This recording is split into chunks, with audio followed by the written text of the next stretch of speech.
Stephen Colbert, Seth Meyers, and Trevor don't spare Al Franken.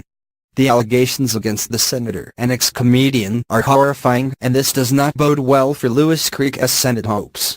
As a fellow comedian, I long admired Al Franken, admitted Stephen Colbert Thursday night. But I've got to say, this does not bode well for Louis C.K.'s Senate hopes. That joke perfectly encapsulates the past 6 weeks in which allegations of sexual misconduct have poured out institution from Hollywood to Washington. Franken, the Minnesota senator who was accused Thursday of forcibly kissing a woman and placing his hands on her breasts without her consent while she was asleep in a flak jacket, has already apologized, but his situation proves further that sexual misconduct is not a partisan issue. And even though Franken, a former Saturday Night Live writer and star, is an elder statesman of comedy, late-night comedians did not hold back from tearing into him. While on a U.S. tour, Franken allegedly wrote a sketch in which he got to kiss his fellow Leanne Tweeden. During rehearsal, Tweeden says that Franken put his hand behind her head, mashed his lips against hers, and aggressively stuck his tongue in her mouth. For those of you not in showbiz, actors call that technique sexual harassment, Colbert said. And it didn't stop there.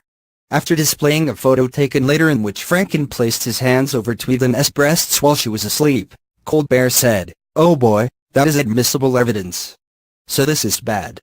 Franken's initial statement about the allegation was brief. "I certainly don't remember the rehearsal for the skit in the same way, but I send my sincerest apologies to Leanne. As to the photo, it was clearly intended to be funny but wasn't. I shouldn't have done it." Franken's office did not respond to VFS' request for comment at the time. "Intended to be funny but wasn't?" Colbert said. "No. Your movie Stuart Saves His Family was intended to be funny but wasn't. That photo was intended to embarrass her. That's why he did it while she was asleep. Nobody goes up to their buddy when he is awake and says, 'Hey, can I draw a penis on your forehead?'" Shortly after his first apology, Franken responded to criticism that it was insufficient by releasing a longer statement and agreeing to cooperate with an ethics investigation. "Well, that's nice," Colbert sneered. "It would be wrong if an ethics investigation was done without his consent." On Late Night, Seth Meyers, another SNL alum, though he and Franken never overlapped, called the revelation horrifying. In the photo, Meyers noted, Tweeden was wearing army gear because it has a U.S. tour, but honestly, who could blame women if they started wearing military gear whenever they were around men? Where are you going in a helmet and a flak jacket? The subway. This is a pervasive problem that affects every aspect of society and every political party, and everyone should be held accountable, Meyers added. From Al Franken to Roy Moore to Bill Clinton, to the current President of the United States.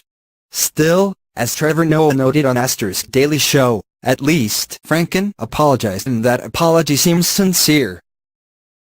But this story is another example of how, at all levels, we men have been complicit in perpetuating the culture that devalues women.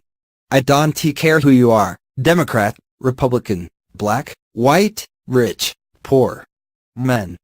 Because you forget, it has not just Al Franken in the picture. It has the guy who is taking the picture. His Billy Bush. Who is that guy?